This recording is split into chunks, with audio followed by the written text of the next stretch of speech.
Agora, para entender melhor os desdobramentos e impactos políticos da homenagem a Lula pela Acadêmicos de Niterói, nós conversamos com Cila Schumann. Ela é CEO da Ideia Instituto de Especialista. Ela é especialista em comunicação. Aberta? Boa noite, Cila. Bem-vinda ao Jornal do SBT News. Tudo bem? Boa noite, como está? Bem, nós tivemos aí toda a polêmica envolvendo o desfile da escola de Niterói, né? E agora o rebaixamento. Que peso isso traz para a campanha a presidente de Lula? Olha, a gente costuma dizer que em campanha ganha quem erra menos, né? Esse fato, de fato, não foi positivo para um ano eleitoral para o presidente Lula, por conta de toda a repercussão que ele tem, né? A gente teve aí ontem muito debate já a respeito daquela ala que tratou da família conservadora dos evangélicos. Poderia ser um assunto que aos poucos ia morrendo, mas ele voltou a crescer hoje com essa notícia do rebaixamento, né? Então, nas redes sociais há muita mobilização em torno desse tema. Inclusive, a gente aqui no Ideia, nós rodamos hoje uma pesquisa com esse público, só com evangélicos. Eu gostaria de trazer os resultados aqui só para vocês, Celso.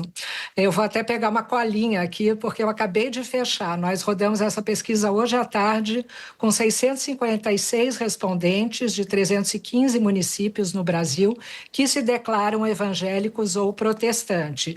E aí a gente vê aí que a grande maioria, 65%, ouviu o desfile ou já ouviu falar nessa polêmica da família conservadora ali. E não pegou bem, né? Uma margem ali, né? Um número de 61% não gostaram, 34,3% acharam que foi uma ofensa à liberdade religiosa e 27% uma representação preconceituosa, né? 34, e aí 11% consideram que foi uma crítica artística legítima e 8,5% como uma crítica aceitável, né? Mas você tem aí ainda 27% que acreditam que isso traz aumento de polarização religiosa e política, né? E ainda 35% consideram que, se fosse um outro grupo religioso, a reação seria ainda maior. Então, esse público aí, né, esse eleitorado evangélico, onde o presidente Lula já tem dificuldades, né? Na nossa última pesquisa Meio Ideia, a gente viu ali que nesse público 72% desaprovam o governo Lula. Então, ele tem uma margem ali de 26% que o aprovam, da qual ele precisa se aproximar. É evidente que não foi ele que fez foi o carnavalesco que fez o desfile, que fez a ala, mas ele estava ali e acaba respingando justamente pela mobilização nas redes sociais dessas lideranças e virou meme pronto, né? Aquela lata com as famílias está aí pela internet toda. Eu quero trazer para a nossa conversa os nossos analistas de política, César Feitosa e Ranier Bragon. Ranier. Oi, Cila, boa noite. O presidente Lula está em uma viagem para a Índia. Diante de toda essa repercussão do que aconteceu, qual que você acha que será a resposta que ele dará a essas críticas que vem recebendo, principalmente dessa ala específica da escola, a ala que retratou as famílias conservadoras? Olha, eu entendo que será uma resposta, não sei o que ele vai dizer, obviamente, né?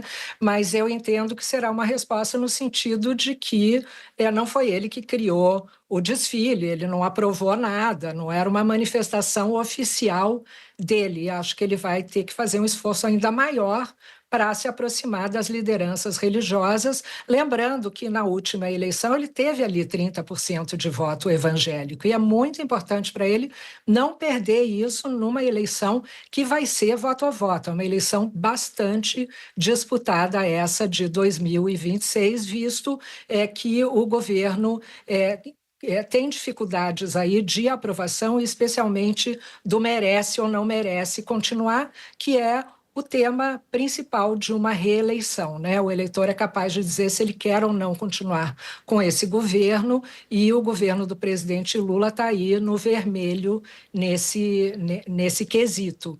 Então, ele precisa, sim, se preocupar com esse público, né? É um público que, evidentemente, como eu disse, né, é um público que se declara ali muito mais de direita, 43% se dizem de direita, se for somar centro-direita, a gente passa ali dos 50%, mas em eleição vota. César Feitosa. Sila, do último dado que a gente vê do censo, o público evangélico representa cerca de um pouco mais de 26% da população brasileira, portanto, também dentro do eleitorado uma fatia ali muito importante. Eu queria fazer uma análise muito a quente dos dados que vocês trazem agora aqui para a gente. Eu queria uma leitura sua, porque apesar de ser esse bloco de 26%, há uma variedade muito grande nesse público evangélico de denominações diferentes, de igrejas históricas, igrejas pentecostais. Eu queria entender, então, vendo dessa pesquisa que vocês fizeram hoje e já tem esses resultados, se dá para fazer algum recorte ali que seja mais específico para saber em que áreas, especialmente dentro desse mundo evangélico, mundo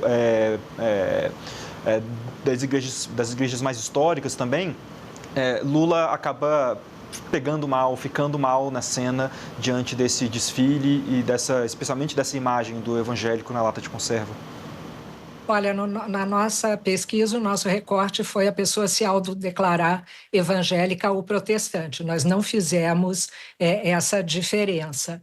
É o que a gente viu na última eleição, e como você traz os números do censo, né, o censo de 22, com relação ao censo de 2010, trouxe um aumento expressivo desse eleitorado evangélico, que continua crescendo, né? Eram 27%, como foi dito aqui, e ele continua crescendo. Eu queria chamar a atenção também que esse eleitorado ele é muito distribuído aqui no sudeste do país. São mais de 20 milhões de evangélicos aqui no sudeste, que é uma região fundamental ali para se ganhar uma eleição. No Brasil, a última eleição foi decidida aqui, essa também será decidida aqui. Então, né, a gente reúne ali dois dados ali, regional e por religião, que são muito importantes para um candidato que precise ganhar a eleição. Portanto, acho que o ponto de atenção do presidente Lula após esse episódio deve crescer com relação a esse tema. E porque também um episódio como esse de hoje, em plena quarta-feira de cinzas, ele atiça a rede social, né? E assim, é onde as pessoas se manifestam, e virou um meme, né? Um meme, como eu disse, previsível ali, esse da lata, né? Todo mundo postando, mesmo pessoas conservadoras que não são evangélicas, né? Então, isso ampliou, eu diria, muito mais para um centro-direita ali. E lembrando que o Brasil é um país familiar, né? A família é o centro das decisões aqui no Brasil, é diferente de países como a França, né? Como outros países da Europa, em que o indivíduo tem maior importância do que a família. O Brasil é um dos países onde, né, segundo os dados internacionais, família é a questão mais importante da vida, né? Então, mexe com família, mexe com evangélicos. Então, vai ter aí um trabalho para desfazer aí essa noite de carnaval. Sila, a gente acabou assistindo via as redes sociais, né, uma manifestação do antigo marqueteiro do presidente Lula, João Santana, dizendo que ele estava dando um tiro no pé, né? Sim, eu acho que o que mais nos chamava a atenção antes do desfile era justamente essa questão da jurídica, né? Porque é risco, você não pode tomar risco em ano de eleição, como eu falei no início. Então, foi um risco, continua sendo um risco de se entender que isso é propaganda eleitoral antecipada, e pode dar dor de cabeça ainda nessa cena, né? E acho que o colega falava bastante bastante disso ali e falava também, se não me engano, de que não haveria ganho, né? Porque, de fato, o Lula é um líder muito conhecido, né? Ele está na cédula eleitoral no Brasil desde a redemocratização, vai estar agora com essa em 7 vezes, né, das 10 eleições, e nas outras 3 praticamente esteve, porque eram seus candidatos ali, Dilma e Haddad. Portanto, é uma figura muito conhecida, que não tem muito a ganhar quando você fala de ser apresentado, digamos, né, ser homenageado. Eu até fiz um paralelo ali com o desfile que ocorreu no ano passado, ali, que foi também patrocinado pelo governo do Pará, teve muita polêmica em que ele trazia o tema da COP. Agora, o tema da COP era um tema que ainda precisava ser divulgado, né? Essa homenagem foi só uma homenagem, não é? E que pode, de fato, acabar criando problemas com a justiça, né? O que pode inviabilizar até uma candidatura, né? Se o TSE, assim, o decidir. E, além disso, ainda teve essa ala que né, é onde a rede social ela se mobiliza, ela olha para um detalhe desses e é ali que ela se mobiliza. Tiveram muitos outros outras alas ali que traziam questões também que geraram alguma polêmica, mas a polêmica que pegou mesmo e que mobilizou e que fez com que as pessoas criassem uma identidade foi essa da lata. Então, não é alguma coisa que um candidato a presidente em ano eleitoral quer, mas lembrando de novo que esse é um público onde o presidente Lula já tem muita dificuldade, ou seja, é um público que ele dificilmente conquistará, né? Ranier Bragon.